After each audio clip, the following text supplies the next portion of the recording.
عجل فرجهم. بہت سارے عرب کے عشیروں کو آپ پڑھیں گے، ان کی بہت ساری عادتیں، مثلا عرب کہ جو عشیرہ ہوتا تھا اس کا اپنا اپنا علم ہوتا تھا، ہر عشیرے کے علم کا رنگ الگ ہوتا تھا. تبھی آپ کو کربلا میں یہ چیز جب اس کو پڑھیں گے تاریخ عرب کو تو سمجھ آئے گا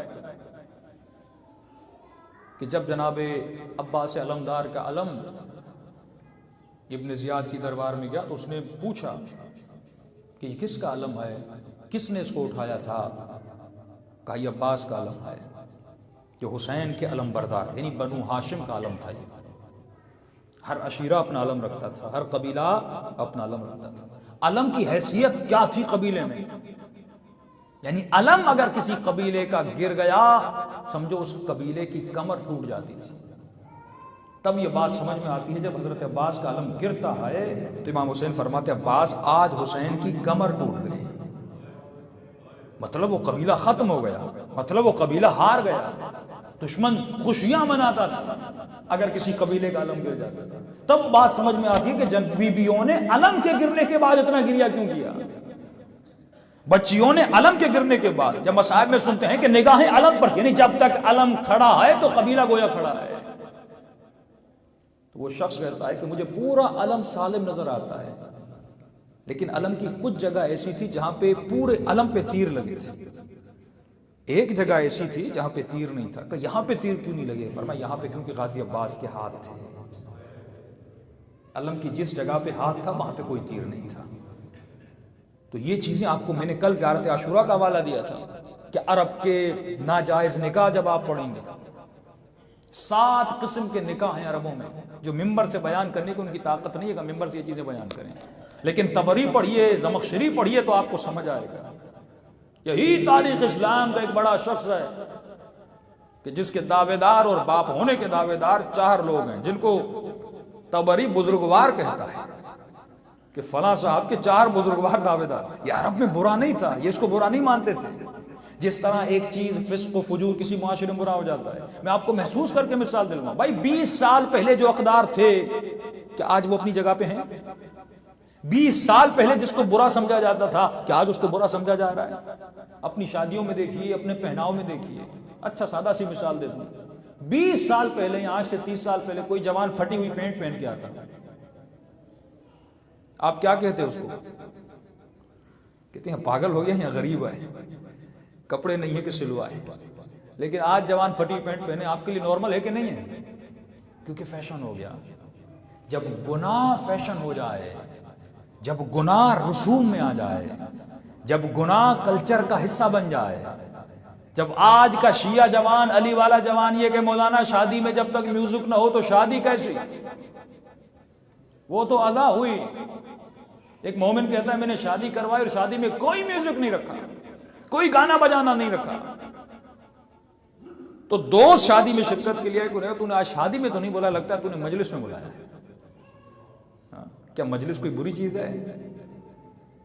تو جب ہماری ثقافتیں، ہماری رسوم بدل جائیں، اہل بیت کرنے کیا؟ انہی رسومات جاہلی کو ختم کرنے آئے کہ زندگی اس طرز و طریقے سے گزارو جو طریقہ پروردگار عالم کو پسند ہے. اگر اس طریقے سے نہیں گزارو گی خسران دنیا و آخرت ہے، یعنی تمہاری دنیا بھی تباہ ہو جائے گی اور تمہاری آخرت بھی تباہ ہو جائے گی. وہ کون سا جوان ہے، وہ کون سا بزرگ ہے جس اپنے موت کا یقین نہ ہو؟ تو ایک ہی چیز ہے جس کے ذریعے سے انسان اپنی زندگی کو بنا سکتا ہے، وہ عقیدہ موت ہے، وہ حیات ابدی کا عقیدہ ہے. لیکن اگر زندگی اسی دنیا پہ ٹکی رہے گی اور ابدی زندگی ہم نے اس دنیا کو سمجھا تو فرمایا وہ انسان تباہ و برباد ہو جاتا ہے. صلوات پڑھیں محمد و آل محمد.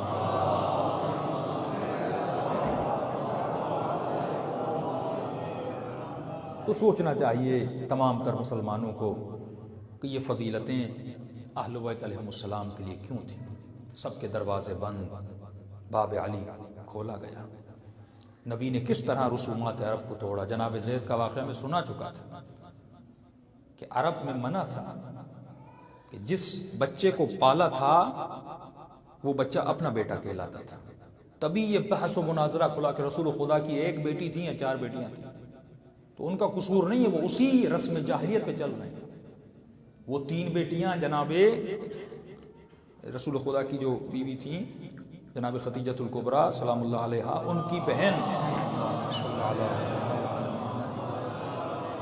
کی بہن کی تھی، اب بچپن سے پالا تھا، عرب یہی کہتا تھا یہ بیٹیاں ہیں۔ جناب زید کا نام کھل کے کیوں آیا؟ کیونکہ اس میں واحد صحابی ہے جس کا علل اعلان قرآن میں ذکر ہے۔ اور کیوں خدا یہ کروانا چاہتا تھا؟ کیونکہ اگر زید کی نسل بھی پڑتی سب کہتے یہ بھی کیا ہے؟ آل رسول ہے۔ جو پالیاں ہیں وہ ساری کیا ہیں؟ آل رسول ہے۔ بھائی اتنی بیویاں ہوں کسی شخص کی، لیکن خدا نسل صرف فاطمہ الزہرا سے بڑھائے۔ کہیں تو خدا تمہیں بیدار کرنا چاہتا ہے، کہیں تو خدا تمہیں نشانیاں دینا چاہتا ہے۔ اب یہ اسی کے لیے جو سوچے اور سمجھے۔ دیکھیے دو طرح کے لوگ ہیں، ایک وہ ہے جو سویا ہوا ہے، اس کو آپ اٹھا سکتے ہو، لیکن ایک وہ ہے جس نے خود کو سلایا ہوا ہے، جھوٹی کا آنکھیں بند کر کے نیند میں پڑا ہوا ہے، اس کو آپ نہیں سلا سکتے۔ اگر مسلمان جھوٹی کی نیند میں سو رہے ہیں تو ان کو کوئی بیدار نہیں کر سکتا، لیکن اگر کوئی خود کو بیدار کرنا چاہے، واقعاً بیدار کرنا چاہے، اس عقل کے ذریعے سے، اس فکر کے ذریعے سے، اے انسان ہم نے تجھے دو عقول دیں، ایک عقل باطنی ہے، ایک وحی الہی ہے جو وحی باطنی ہے، اسے عقل کہا جاتا ہے۔ جس علماء فرماتے دو ہدایت کے ذریعے خدا نے دیے، ایک ذریعہ باطنی ہے جسے ہم عقل کہتے ہیں جو آپ کے وجود میں ہے، ایک عقل خارجی ہے، ایک عقل باطنی جو تمہارے اندر ہے، یہی فہم، یہی شعور جو تمہارے وجود میں ہے، یہی سوچنے کی طاقت، یہی اختیار کی طاقت جو خدا نے تمہیں دی، یہ عقل باطنی ہے۔ ایک عقل خارجی باہر ایکسٹرنل عقل خدا نے تمہیں عطا کی جسے وحی الہی کہا جاتا ہے، جسے قرآن کہا جاتا ہے۔ جب ان دونوں چیزوں کو ملاؤ گے تو انشاءاللہ پروردگار عالم انسان کی ہدایت کا سبب بنا دیتا ہے۔ صلوات پڑھیں محمد و آل محمد۔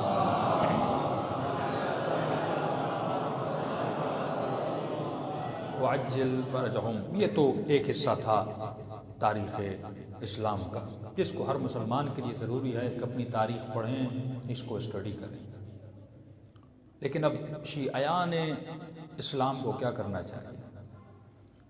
مقصد حیات انسان یہ تھا کہ اس کائنات میں ابھی تک ہم جس چیز کا انتظار کر رہے ہیں وہ کیا ہے؟ ظہور امام زمانہ ہے، کہ مولا آ جائیں، ایک حکومت کو بنائیں۔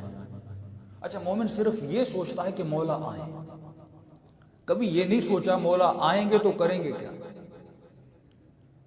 اب سیدھی بات ہے، اگر میں کسی کو اپنے گھر میں بلانا چاہتا ہوں تو اس کے لیے کچھ تیاری تو کروں گا۔ آپ کے مولانا کل دوپہر کا کھانا ہمارے گھر پر ہے، اور آپ صرف یہی کہتے رہے مولانا آئیے ہماری دعوت ہے، مولانا آئیے ہماری دعوت ہے۔ میں نے آپ کی دعوت ایکسیپٹ بھی کر لی اور پھر بھی آپ کہہ رہے مولانا آئیے۔ اور اگر میں آ گیا اور پوچھوں کہ آپ نے تیاری کیا کی؟ کہ مولانا ابھی تک کھانا بھی نہیں بنا، گھر کو صفا بھی نہیں کیا، جہاں پہ مولانا کو بیٹھنا تھا وہاں پر بھی گندگی ہو، وہاں پر بھی نجاست ہو۔ تو امام کو اگر مومن غیبت کبریٰ میں بلانا چاہتا ہے تو امام کے دو طرح کے ظہور ہیں، ایک ظہور عام ہے، ایک ظہور خاص ہے۔ ظہور عام تو تب ہوگا جب مولا کا ظہور ہوگا، ظہور عام میں سب لوگ دیکھیں گے، جیسے رحمت خاص الہی ہوتی ہے اور رحمت عام الہی ہوتی ہے۔ رحمت عام الہی یہ ہے کہ جب خدا بارش برساتا ہے تو ہر کسی پہ برساتا ہے، یہی لفظ رحمان الرحیم